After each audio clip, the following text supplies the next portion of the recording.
um prazer a gente poder sentar, para poder conversar um pouquinho das coisas que estão na palavra de Deus e que tem que ter um chamado para nós, não é?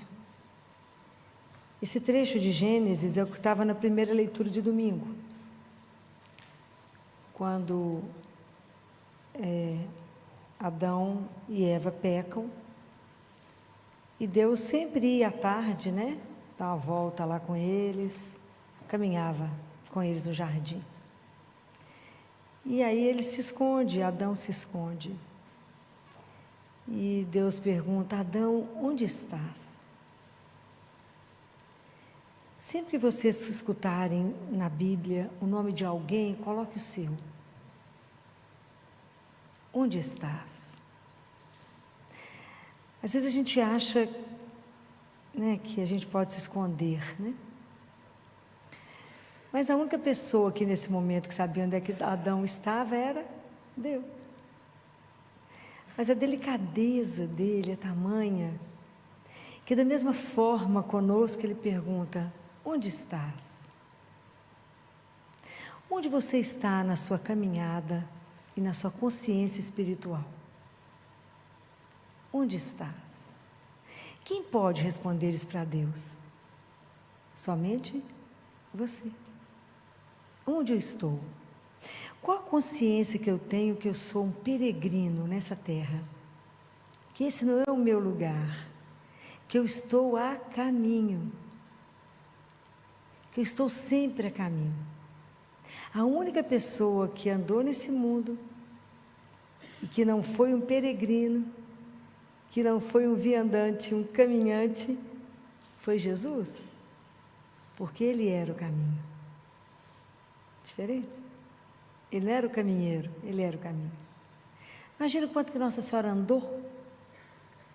Se vocês tiverem a curiosidade de olhar na Bíblia, tudo que cita sobre Nossa Senhora, todos os verbos que estão relacionados com ela, diz que ela subiu. Maria subiu as montanhas, Maria subiu, tudo Maria subiu. Só tem uma referência quando ela desce para Cafarnaum com Jesus. É a única vez que usa o verbo descer. O resto tudo ela subiu. Porque na verdade é uma referência que o caminho espiritual dela também não foi fácil. Assim como não é o nosso. Não é uma brincadeira o nosso caminhar. A nossa consciência de que primeiro eu tenho uma pertença ao Pai, ao Deus, que me criou, e eu estou a caminho de volta para casa. Então é preciso que a gente comece a pensar: onde eu estou na minha caminhada? Será que eu sou uma pessoa que tenho vida interior? Vocês acham que vocês têm vida interior? Como é que a gente sabe isso? Porque às vezes a gente não, filósofo, quando a gente pergunta: onde que eu estou? Estou sentada aqui na igreja. Pode estar só o corpo, né? A alma pode dar um Cooper aqui pelo vale, né? Não é assim? Às vezes está andando e não chega. Mas como é que eu sei que eu sou uma pessoa de vida interior? Se os meus pensamentos, os meus sentimentos e os meus desejos estão em Jesus.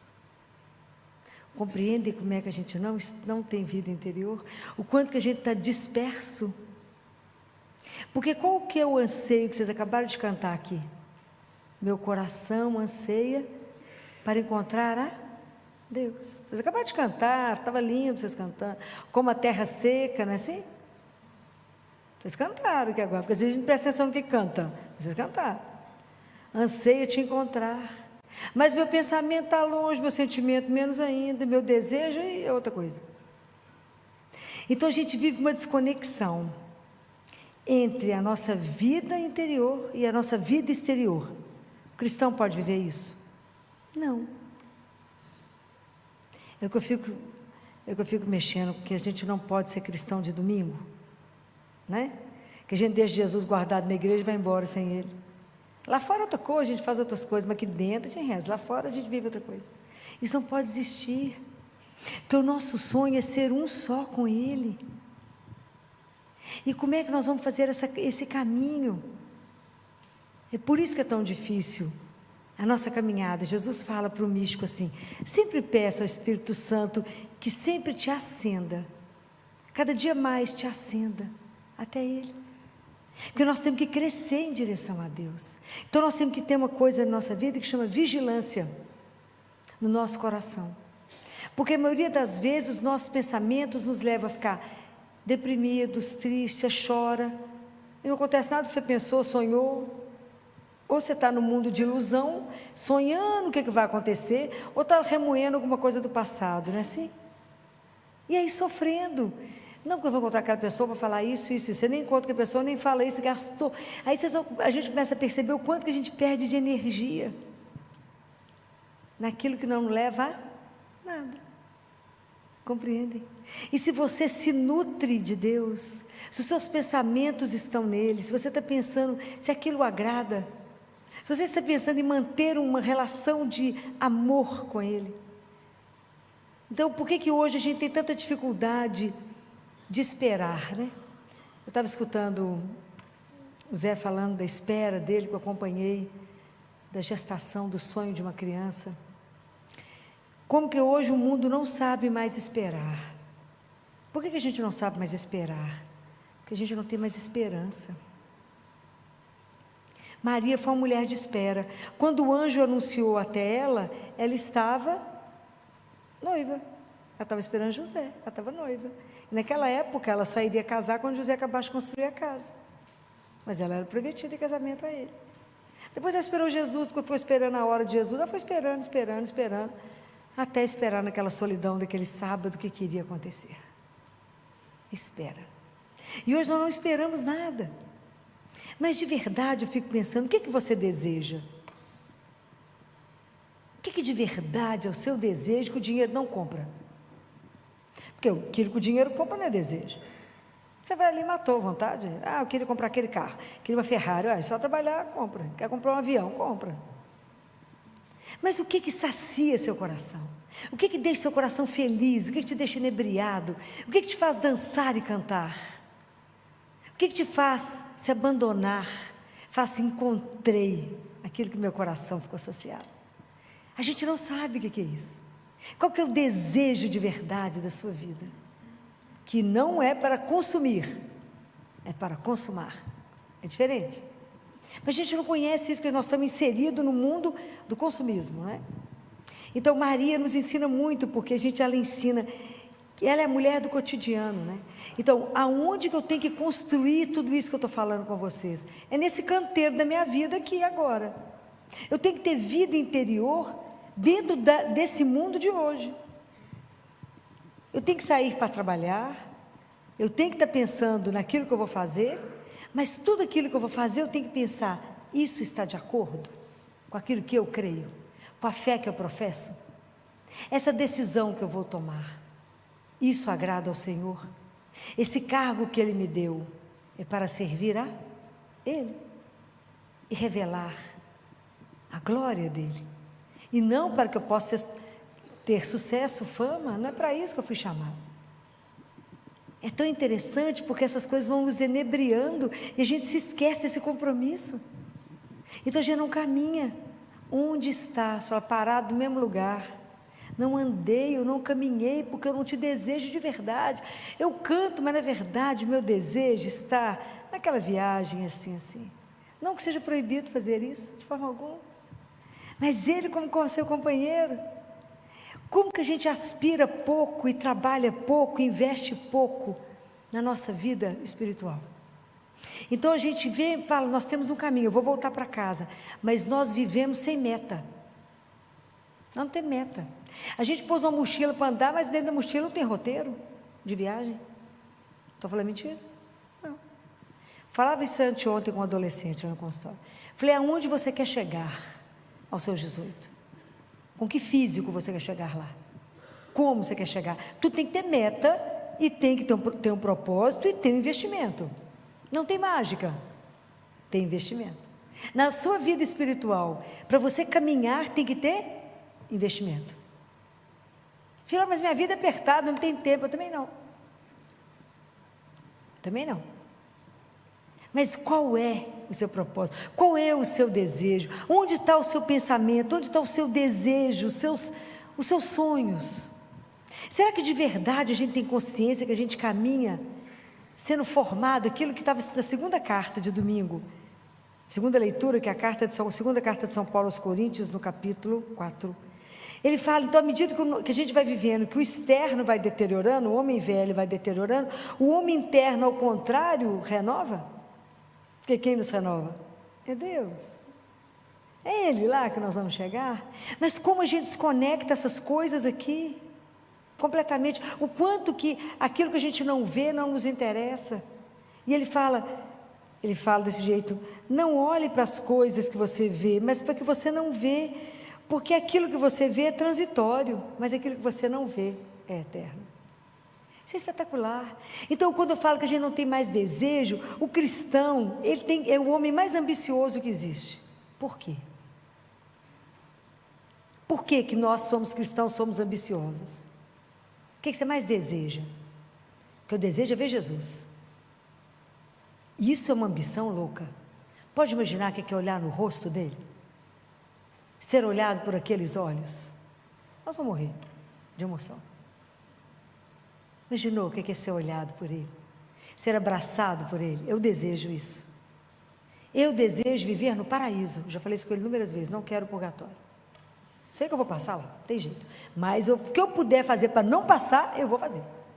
É meta. Eu quero o paraíso. E eu quero a vida eterna. Tem ambição maior que essa? Não existe essa ambição.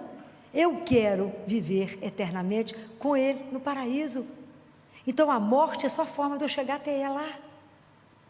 Mas o que eu puder fazer para abreviar meu tempo de purgatório, vocês podem ter certeza que eu faço. Então tem meta. Aquilo que vai me deixar irritado, eu penso assim, isso vai acrescentar o que lá na hora? Vai me tirar uns dias de céu. Então finge que não aconteceu, larga para lá. Releva. Entendeu? Que a figura é insuportável. Vamos, engole. Olha que Jesus morreu por ela também, tem que ter algo bom. Ri e fala, ela vai me dar o céu. Então, firme. A gente começa a investir no céu, porque o meu desejo é o que eu quero. Eu tenho uma meta, é a eternidade. Mas não existe chegada no céu sem esforço. Se Maria subiu, imagina eu, luta. Se ela, o Evangelho só relata ela subindo, eu falei, então estou lascada. Você imagina quantas vezes ela falou, ela teve que assumir a fé dela. Quantas vezes, ela falou fé uma vez só não, ela falou sim para Deus uma vez só não. Ela falou sim, lá de Nazaré até aos pés da cruz. E ela não tinha nenhuma carta de garantia assinada em cartório. Preste atenção. Maria viveu a rotina, não tinha escala de anjo para servir a ela não. Lavou, passou, cozinhou, preocupou com José, tudo. Se vocês estudarem a vida de São José, dinheiro contado. São José ainda fazia um tanto de coisa de graça, que o povo era mais pobre que ele, dava isso aí. Leia a história dele para vocês poderem ver. Que luta, que gracinha. E ali, ó, vivendo, criando aquele menino, o único menino no mundo que não podia receber não, teve que receber. Imagina o que foi educar aquele menino. Pegou uma menina e um carpinteiro. Não é que Deus é, a lógica de Deus que eu falava com vocês semana passada, é completamente diferente da nossa. Mas nós temos que pensar nisso de verdade. Essa é a nossa vida de verdade, não dá para maquiar, não dá para perder tempo. Não sabemos o dia nem a hora. Então eu tenho que cuidar dessa vida interior e ela tem que revelar no exterior. As minhas obras têm que revelar o que está dentro de mim. Aquilo que eu falo tem que revelar aquilo que habita em mim. É assim, não tem jeito de eu estar dissociado. Não posso ser o cristão que vem só à missa domingo e vive a semana inteira como se Deus não existisse. Tudo que a gente faz tem uma repercussão. Uma das minhas reuniões com o secretário de saúde, eu falei com ele, que peso é a gente ter uma caneta na mão que decide? Ele falou, já sei, filho. Eu falei, isso, porque nós vamos responder a Deus. Uma assinatura muda a vida de tanta gente. Eu falei, o que eu estou te pedindo é para poder mudar a vida de muita gente. E é espetacular. Então pensa nisso. Quando a gente está com o poder na mão, a canetinha para assinar, e vocês com tantos cargos que vocês podem ter por aí, pensa, fala, o que Jesus faria no meu lugar agora. E por isso que ele falou, chame o Espírito Santo várias vezes. Chama ele para que ele te dê o caminho, para que ele te mostre, para que ele faça a obra em você. Fala com ele, me ajuda, me ilumina. Me ajuda que todo bom pensamento, manda um pensamento digno, e que eu comece esse pensamento, que eu tenha esse pensamento, e me permita concluir o que o Senhor falou aqui na minha cabeça. Por ti. Viver para Ele. Todos os dias pergunto para Ele, o que o Senhor gostaria que eu fizesse contigo, e o que o Senhor gostaria que eu fizesse por ti. É uma honra poder fazer alguma coisa para Ele. Então, quando eu trago essas frases curtas para vocês pensarem, é porque isso tem que sacudir a nossa vida e falar, eu tenho que sair do marasmo que eu estou.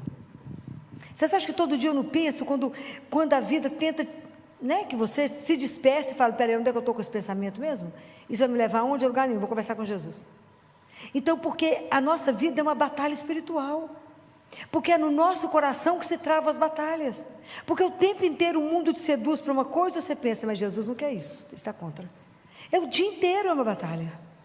E você andar na coerência daquilo que você crê, é mais importante do que aquilo que você fala. A sua vida, os seus passos têm que revelar quem te conduz. Porque assim você realmente faz com que o outro comece a prestar atenção nele. Porque tentação, eu já falei com você semana passada, nós vamos ter o dia inteiro. Mas a tentação é maravilhosa, porque ela me centra em Deus. Eu sou tentado, mas eu falo nada, por causa dele eu fico aqui. Por causa dele, ele é mais que tudo isso. Mas se a gente não prestar atenção em nós mesmos, né? Os psiquiatras falam que mais de 80% da humanidade vai morrer sem saber quem eles são. De tão fora de nós mesmos que a gente vive. E hoje eu estou convidando vocês a entrar dentro de vocês. A tomar consciência que nós podemos ser o templo onde Deus habita. Tem que tirar o que expulsa Deus de dentro de nós? O que expulsa Deus de dentro de nós? Pecado. Deus não tem jeito de coabitar com o pecado. Então o que nós precisamos para a nossa vida interior?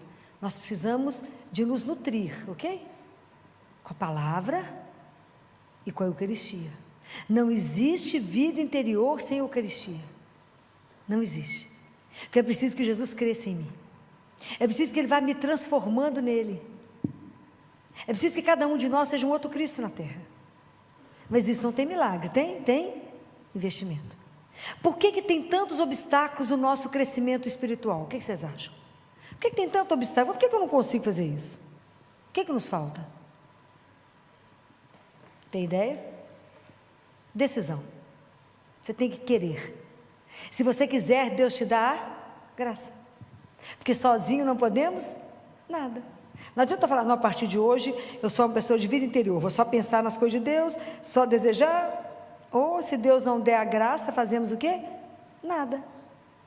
Então tem que falar com Ele, tudo tem que pedir a Deus, tudo. E cada vez mais que eu vivo, mais eu tenho certeza que eu sou dependente dEle, igual o ar que eu respiro. E tudo aquilo que eu não vou lá conversar com Ele, não dá certo. Tudo você precisa da graça. A graça é uma coisa espetacular. É o sim dEle. Você vai lá e fala, Senhor, vamos fazer esse negócio? Que o Senhor está de acordo ou não? Senhor, isso, assim. Tudo, filho, mas é uma bobagem. Vai lá e fala com Ele. Então hoje as pessoas falam comigo, não, filho, mas eu sou uma pessoa de fé. Falo que o último dia que você foi à missa. Filho, não está dando tempo. Falei, está nutrindo de... Porque não podemos ser só canal da graça para as pessoas. Porque o canal, a água passa e não fica nada. A gente tem que ser reservatório da graça. Por quê? Porque por mais que eu possa dar, eu tenho.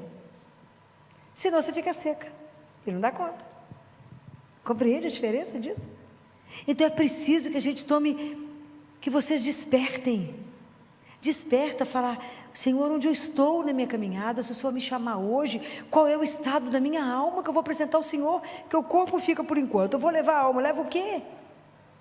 Onde é que você estava, minha filha? Não, eu estava dando uns passeios, tinha umas coisas para resolver. Depois eu falei que quando eu aposentasse eu rezava, mas não deu tempo. A gente ri, mas é sério, não é? De tão pouco a sério que a gente leva a vida espiritual. Jesus é o Senhor, e se Ele é o Senhor, eu levanto, estou de joelho e falo, a seu serviço. E o dia inteiro tem que ser pautado em Deus. E o dia inteiro vocês vão ver como é que lutam para te tirar disso. É o dia inteiro. O dia inteiro. Hoje, quando o consultório estava num tumulto absurdo, eu falei, não chego lá, não chego. Eu não chego, gente. Hoje tá completamente diferente. Hoje não chego. Tudo complicou do primeiro ao último menino. Quando eu falei, Jesus, não chego. Mas foi tão claro. Eu sou o Senhor do tempo. Parei aqui 8h29. Por ele, né? Que até a roupa que eu levo para trocar no consultório, eu larguei para trás. Tudo eu fiz errado. Foi tudo errado. Foi uma soma errada. Eu falei, hoje não chega. Chega. Quando ele quer. Quer? Então, quando eu faço isso, porque se eu fiz essas reflexões para mim, eu tenho a obrigação de trazer essa reflexão para vocês. Porque não vai ter outra pessoa para poder cutucar vocês e pensar assim, acorda, acorda. Não perca tempo com nada. Não perca tempo tentando viver só para agradar o seu eu. Fala com Jesus, Jesus, que o meu eu morra, para que eu consiga viver somente a vossa santíssima vontade. Me ajuda de verdade a vos amar, me ajuda de verdade a ter essa fusão de amor. Me ajuda de verdade. Eu quero viver esse mistério, o Senhor em mim e eu em ti. Eu quero viver isso. Me ajuda, porque eu não sei nem por onde eu começo, mas com a sua graça eu chego. O que eu estou trazendo é um desafio imenso, porque é um desafio para mim. É um desafio para mim, eu estou colocando para vocês as dificuldades. Porque a hora que a gente dispersa, a gente chama o anjo da guarda e fala, volta. Está dispersando por quê? Está pensando, está ficando melancólico, está voltando aonde? Volta para Jesus. Por que está ficando triste? Está pensando no passado? O passado está na misericórdia, está lá na misericórdia dele. É ele que está cuidando de você. Deixa. O presente está aqui no amor dele, o futuro está na providência. O que passou, está entregue. Mas se a gente não lutar conosco, a gente fica paradinho. Eu quero que vocês lembrem dessa frase essa semana inteira. Onde estás? Fala, Senhor, me ajuda. Eu quero fazer como Maria, aprender com ela que eu posso me entregar ao Senhor, que o plano que o Senhor tem para a gente é muito maior. Você acha que ela tinha dimensão do que estava programado para ela? Nunca. Então que ela nos ensine a confiar nele como ela confiou e se abandonar nele sem medo, porque o medo nos paralisa e a gente não caminha. Mas se eu me entregar a Deus, o que será que ele vai fazer comigo? Loucura, claro, mas é maravilhosa, né? Mas a gente não põe limite em Deus, né? Então deixar Deus fazer na nossa vida o sonho que Ele teve quando Ele nos criou. Pode imaginar que espetáculo deve ser? O que Ele sonhou para cada um de nós? Então vamos pedir a Ele hoje, nessa noite, essa graça de aprender a ter os olhos para o alto, mas andando com o pé no chão e olhando para o céu. Eu tenho que estar inserida aqui. Então, a nossa vocação é ser filho do Altíssimo. A nossa vocação é viver a santidade. Santidade é ser separado para viver de acordo com as coisas do Senhor. Isso é a santidade, né? Mas exercendo a função que Ele te deu. Então, eu dentro da medicina, dentro da pediatria, eu tenho que trabalhar a minha santificação ali. Não é difícil não, é simples. Viver a santificação ali. É isso, né? Dar conta disso através do meu trabalho. Mas a minha meta, o meu grande desafio é provar que eu sou filha dele. E ter uma vivência de coerência, fala, ela crê. E o mundo vai te desafiar o dia inteiro. Mas é isso. Nós estamos aqui para caminhar, para crescer. E ele está com os olhinhos assim, nós. Falando, olha lá o esforço da minha filha. Fala, me dá graça. Você fala, estou esperando você falar para não poder derramar. Peça ajuda. Peça a Ele, que Ele está louco para poder. Tem um teólogo que diz que só um doido fala com Jesus assim: pode fazer o que o Senhor quiser, que Ele está louco para fazer o que Ele quer. Que ninguém tem noção do que Ele vai fazer nessa alma.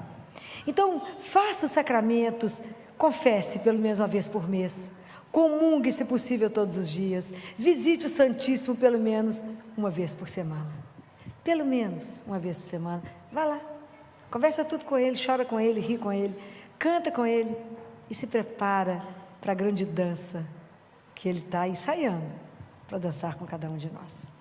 Então, que a gente possa viver a nossa fé com alegria que está esperando. O que está nos esperando? Que a gente já comece a viver agora, porque o que eu espero no futuro eu já puxo para o dia de hoje. Viver com Ele todos os dias, no paraíso, eternamente. Essa é a nossa grande ambição. Esse é o nosso grande desafio. Esse é o trabalho que nós temos que lutar com a nossa alma, para um dia estarmos todos juntos, numa grande festa que Ele vai dar, que Ele está preparando. Uma grande dança, pode ter certeza que o nosso Deus é o Deus que dança. Guardem uma coisa: não somos destinados para a dor, fomos feitos para viver somente o amor. Que Deus nos abençoe, até a próxima semana.